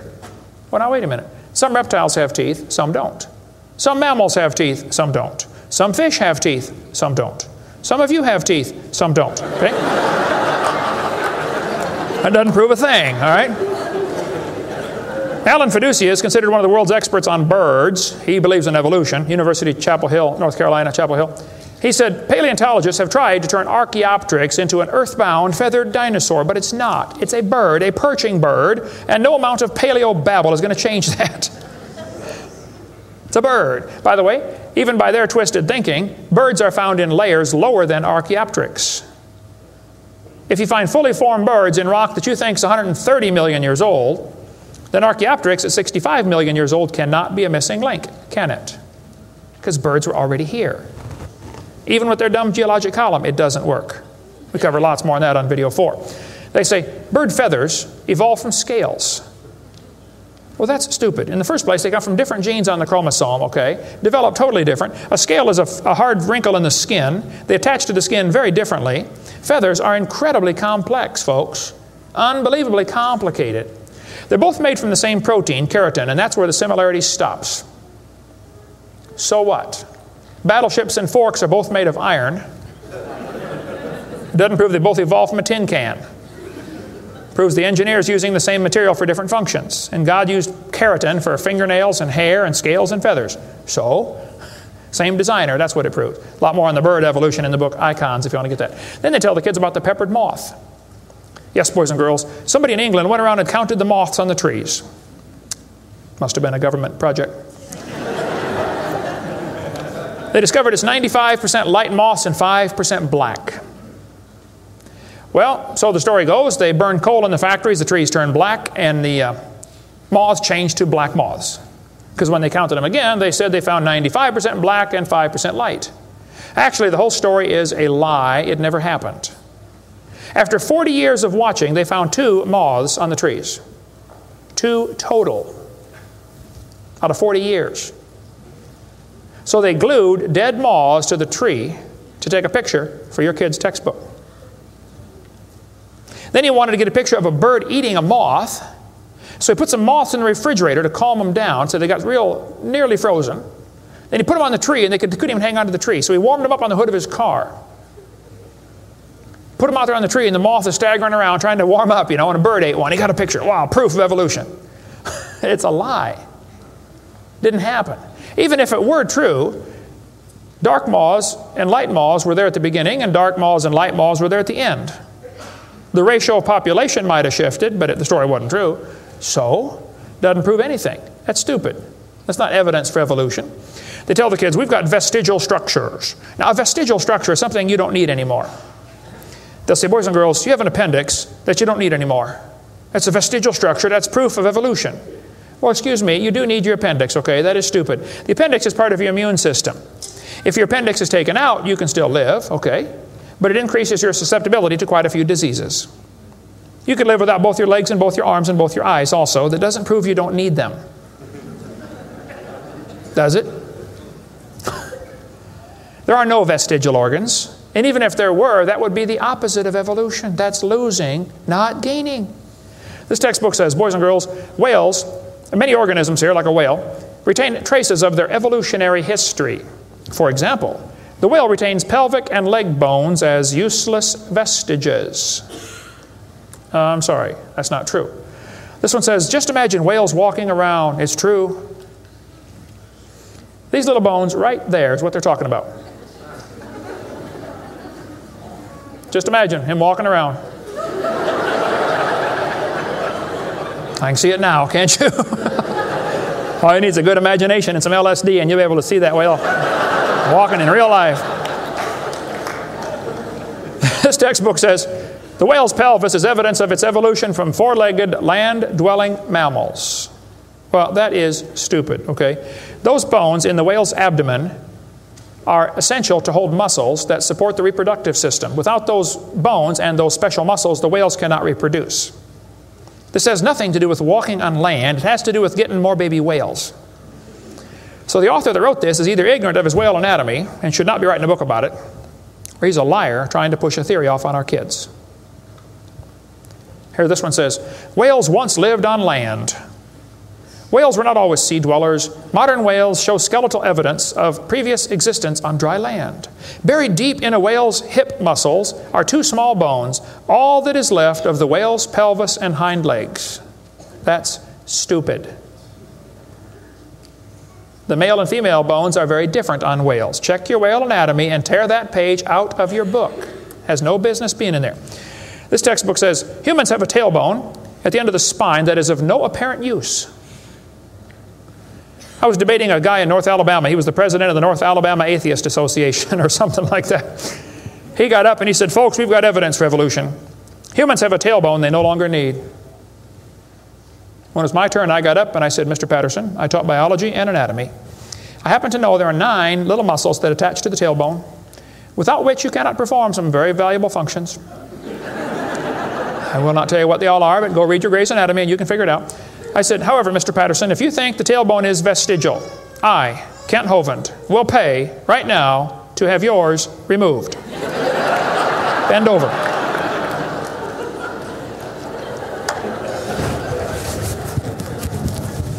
That is stupid, folks. The tailbone is not vestigial. This one says, the coccyx, that's the tailbone, the small bone at the end of the human vertebral column, has no present function and is thought to be the remainder of bones that once occupied the long tail of a tree-living ancestor. I was taught when I went to school, man used to have a tail, but he lost it because he didn't need it. I thought, didn't need it? Have you ever thought how handy a tail would be? Have you ever come to the door with 2 sacks of groceries? Wouldn't that be nice, man, be able to grab that door and walk right around and get in it? Lost it because we didn't need it. Man, you could drive the car and tune the radio knob and hold a Coke at the same time.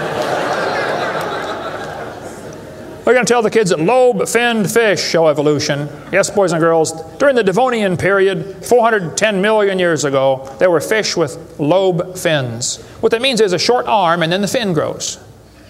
Well, that's stupid, okay? The lobe-finned fish are still alive. They're called the coelacanth. And when they found the first coelacanth in 1938, first people didn't believe it. They said it can't be true because they died millions of years ago. When they finally proved, yes, they're still here, all they said was, wow, they survived for millions of years. Never dawned on them to maybe question the whole theory. Never dawned on them. When Dr. Roy Mackal went to Africa and did expeditions on dinosaurs still alive in the African swamp, University of Chicago microbiology professor Dr. Roy Mackal wrote this book. He went over there twice, interviewed folks who've seen living dinosaurs. People who've never seen a white man. When he showed them the Apatosaurus, they said, yeah, that's Mokele Mbembe. He lives out in the river. He's not friendly. Don't get close. Dr. Mackal said, fellas, that's a dinosaur. They've been dead for 70 million years. The natives said, well, we're sorry. We didn't know about that. All we know is we see them out there once in a while. So Mackal gets back, writes this book, and says, folks, there are still some dinosaurs alive in Africa. Then he says, it's amazing. They survived for 70 million years. Never will cross his brain that maybe your basic theory is wrong. That thought will never enter his mind, I don't think. It ought to. Lobe-finned fish are still alive, folks. They tell them trilobites are good index fossils for rock that is 600 million years old. Well, that's stupid, okay? There's a human shoe print where a guy stepped on and squashed a trilobite. How could a human step on a trilobite? If they're 500 million years ago. One guy said, maybe aliens visited the planet and stepped on a trilobite. Trilobite had the most sophisticated eye ever found in nature. It's one of the first animals to evolve, and it's already got the most complex eyeball. I don't think so. The whole thing about index fossils is stupid, okay? There aren't any index fossils. The graptolites are the index fossil for 410 million year old rock, and yet they're still alive right now in the South Pacific. They tell the kids the dinosaurs are index fossils for 70 million year old rock. Folks, dinosaur blood was found inside the bone. Don't you think it's going to decay in less than 70 million years? There's enormous evidence that man and dinosaurs have always lived together. We cover that for 2.5 hours on video number 3 of our blue series of tapes. Gene Thomas, missionary friend of mine, was in the Congo swamp for 42 years as a missionary. He said, I had 2 pygmies in my church that killed and ate one. Yes, dinosaurs are still alive. California, 1925, this thing washed up on the beach called California's Nessie. Laid there on the beach and rotted away. Here's a guy behind it with a rifle. In the front you can see the critter's head, neck going off to the right. The neck was 20 feet long. One atheist wrote me a letter and said, Hovind, you're so stupid. Don't you know that was a whale? Show me any neck on a whale, would you please? No, I think dinosaurs have always lived with man. They were called dragons for most of history. People killed most of them. There could be a few still around. It wouldn't affect me at all, okay? I don't think there's a lot of them, but there could be a few still out there. They changed the name in 1841 to dinosaur. That's all that happened.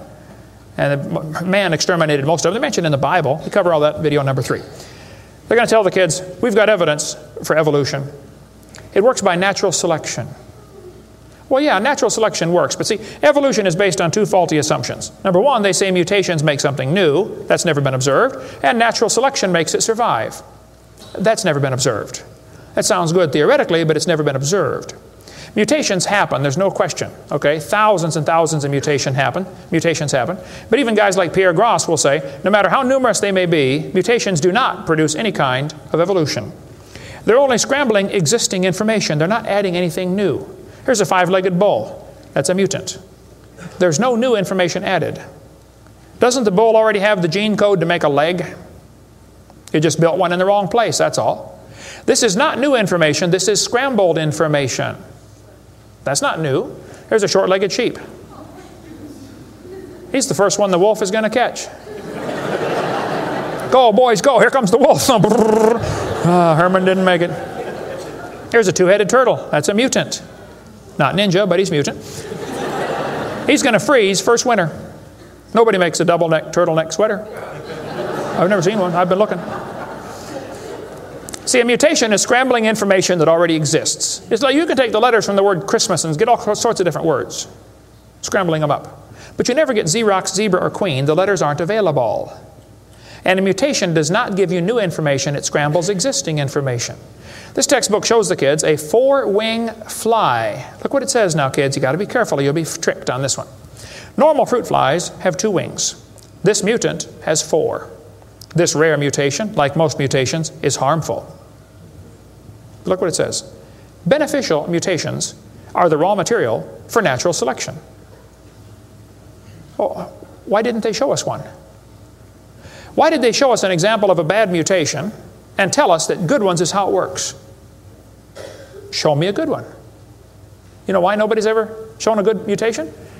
Because nobody's ever seen a good mutation. One professor I was debating said, I know a good mutation. He said, people in Africa that get sickle cell anemia cannot get malaria. Wow, that's like saying if you cut off your legs, you can't get athlete's foot.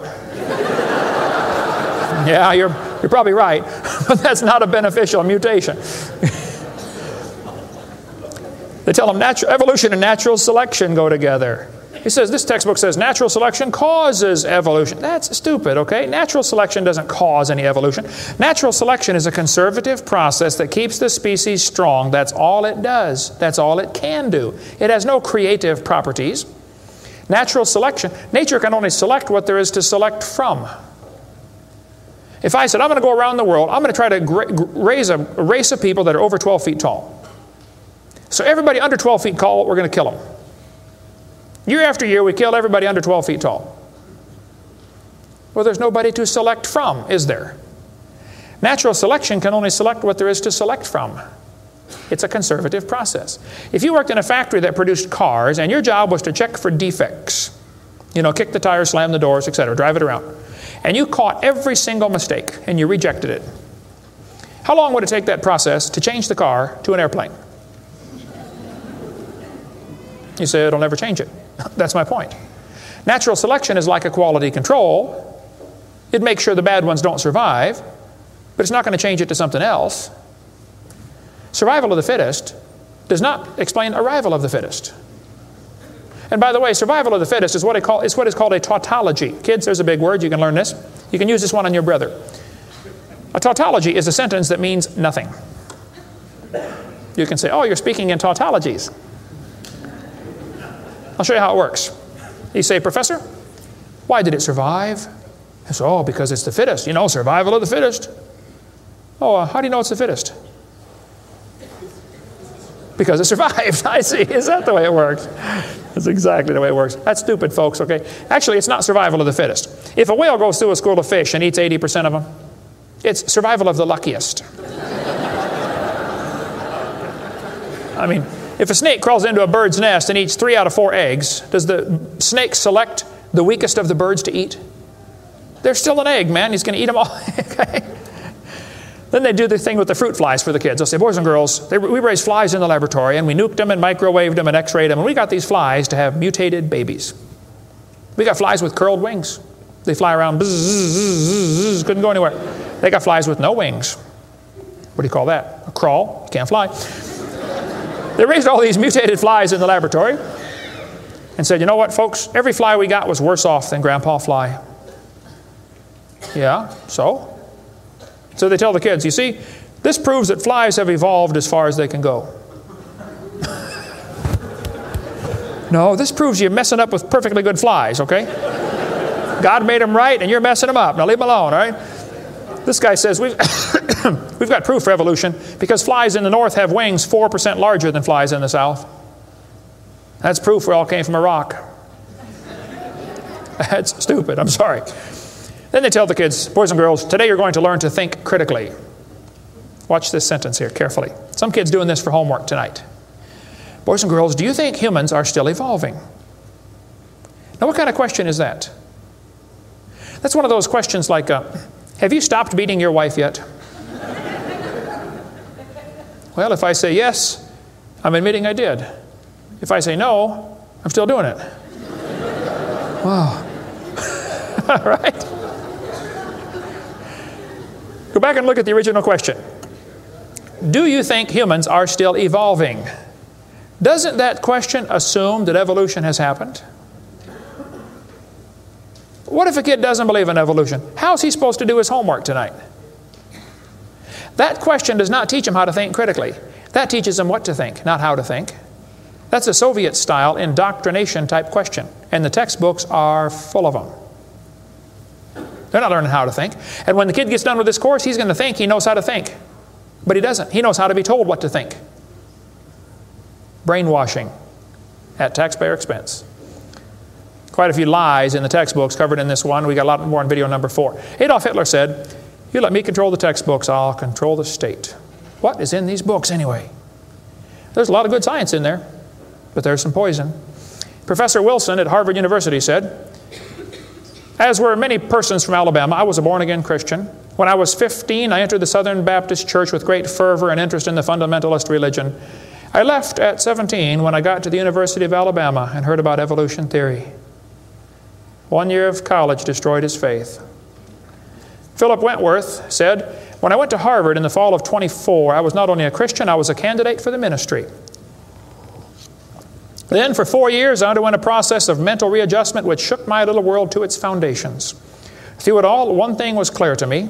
If I could reconcile religion with intelligence, I knew that I could go on into my chosen career fortified by the experience. If I could not, every consideration of honor would compel me to make other plans. In the end, I gave up the ministry."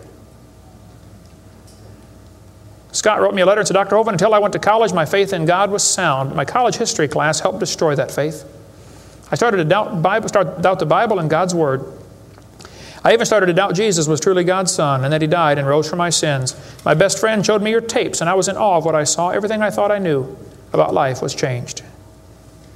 Praise God. People will sit home and watch a video that you will never get to come to church. Especially men. If they're sitting at home holding the remote. There's this feeling of power that surges through their body. How many know what I'm talking about? Now come on, be honest, okay? Right? That's why we purposely leave my videotapes uncopyrighted. Copy them and give them to your friends, man. Get them saved. All right? 75% of the kids from Christian homes that go to public schools are going to lose their faith after 1 year of college. 75%. Professor Bonar said, "Evolution is a fairy tale for grown-ups. The theory has helped nothing in the progress of science. It is useless." Malcolm Muggeridge said, "I am convinced the theory of evolution, especially the extent to which it's been applied, will be one of the great jokes in the history books of the future." It's a joke. And it would be a joke if it weren't for the tragic results. How many kids are taught this thing every day and believe it, and it destroys their faith? Adolf Hitler was a strong believer in evolution. He thought the Jews were an inferior species and needed to be eliminated for the good of humanity. Joseph Stalin was an evolutionist. Trotsky was an evolutionist. Pol Pot from Cambodia was a strong believer in evolution. We covered lots more on that in video number 5. Scientists who go about teaching that evolution is a fact of life are great con men. The story they are telling may be the greatest hoax ever. In explaining evolution, we do not have one iota of fact. Evolution is a shell game. You ever seen those shell games where they put the pea down there and they put the 3 shells on it and the guy tries to get you confused, you know, he messes them around? Evolution is like a shell game. If you ask the biologist, where's the best evidence for evolution? He'll say, oh, it's in geology. I debated Dr. Pigliucci. It's debate number 12, I think, of my series out there, of the red series of tapes. Those are debates. I said, Dr. Pigliucci, you have gotten $650,000 in grant money to study evolution of plants. You've been teaching a course on the evolution of plants for 30 years. What is the best evidence of evolution you're aware of? And he said, the evolution of whales. You're a botanist telling me the evolution of whales is your best evidence? It's always this way, folks. The geologist thinks the anthropologist has the evidence. The anthropologist says, oh no, we don't have it. The biologist has it. It's a shell game. The only problem is there's no pea under any of them. Nobody has the evidence. It's a joke. Sir Arthur Keith was selected to write the foreword to Darwin's book when it was republished in 1959 because he was a strong believer in evolution. Arthur Keith said, "Evolution is unproved and unprovable. We believe it because the only alternative is special creation. And that is unthinkable." I mean, you're not even allowed to think that maybe there's a creator? The only alternative. He's right, by the way. The Russian atheist astronomer came to America and spoke at one of the universities, and he started off his speech, he said, "Folks, either there is a God or there isn't."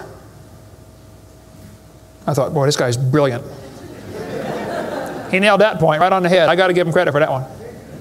And then he said, "Both possibilities are frightening." I thought, wow, that's a good statement. You see, if there is a God, we better find out who He is and find out what He wants and do what He says. If there is no God, we're in trouble. We're hurtling through space around the sun right now at 66,000 miles an hour, and nobody's in charge. That's a scary thought. It's real simple. The Bible says, in the beginning, God created the heaven and the earth. The Christian view of history is very simple. God made the world in 6 days just like He said He did.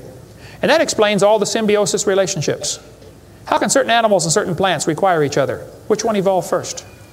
There are zillions of symbiosis relationships that can't be explained by evolution.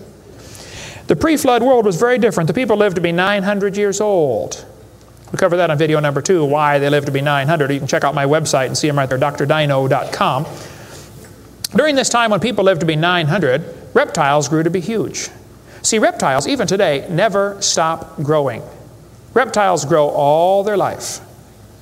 So if a reptile lives to be 900 years old, he's going to get real big. Dinosaurs were big lizards that lived with Adam and Eve.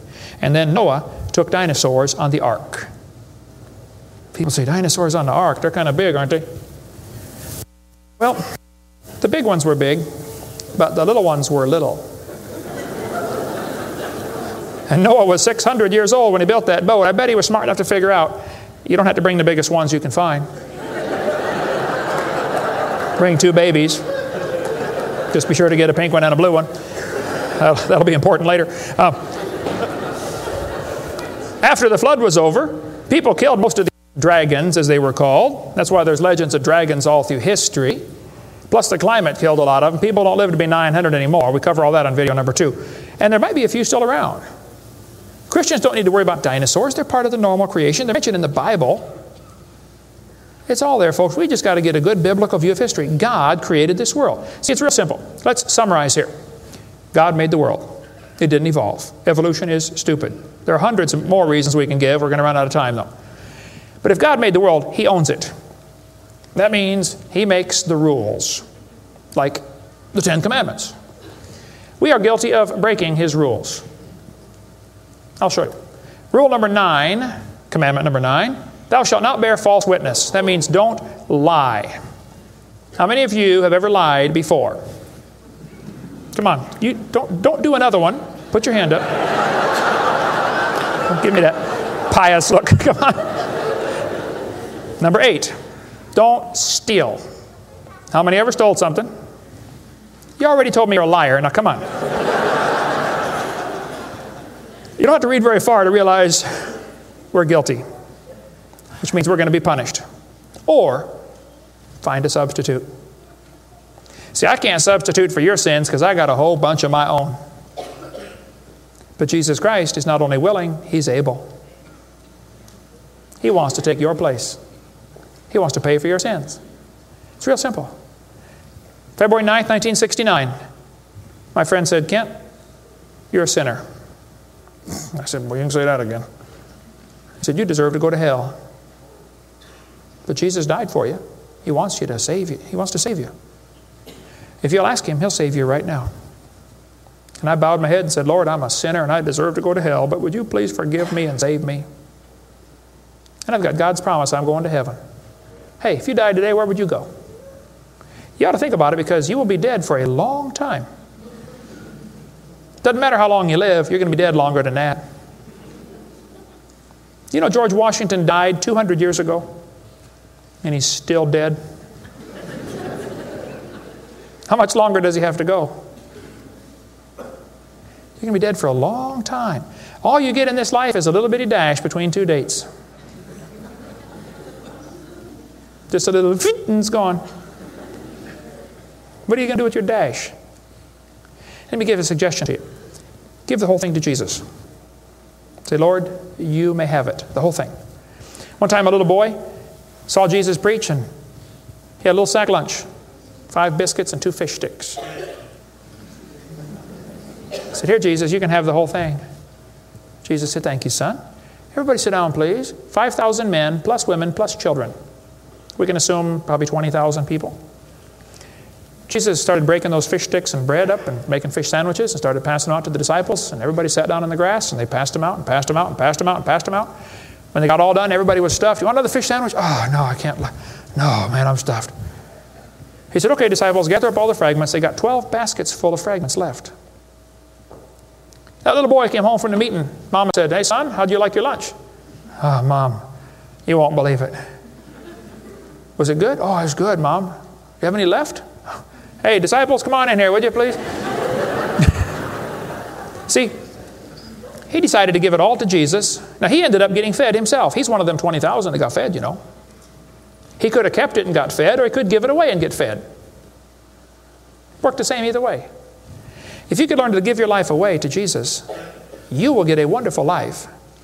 Plus, it'll bless lots of others. Some of you ought to quit worrying about knocking that dumb ball into the hole in the dirt and start worrying about who's going to heaven or hell. And you ought to quit worrying about getting a fancier car and a fancier house and start worrying about who's going to heaven or hell. Maybe God gave you that good job so you can give some money to missionaries, not so you can build a bigger, fancier house. You know what we need in this country? We need a Christian Barney. How many kids in this town tomorrow are going to be taught evolution on Discovery Channel, Nature Channel, National Geographic, textbooks, library books? How many? Thousands of them? And they're going to use dinosaurs, aren't they? Little 4-year-old kids get a book. Hey, boys and girls, dinosaurs lived millions of years ago. Isn't that what they say? Why don't one of you get yourself a purple costume? Get all the neighborhood kids together. Hey, boys and girls. We're going to sing now. God loves you, God loves me. He wants you in His family. If you'll ask Him now, He'll come into your heart, and of His family you'll be part. Shouldn't they learn that instead? Folks, somebody's got to reach these young kids.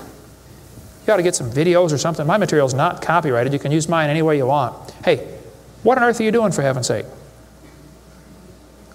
What are you doing for the Lord? I saw this tombstone the other day at a cemetery. Wayne Strickland, atheist. Hasn't died yet.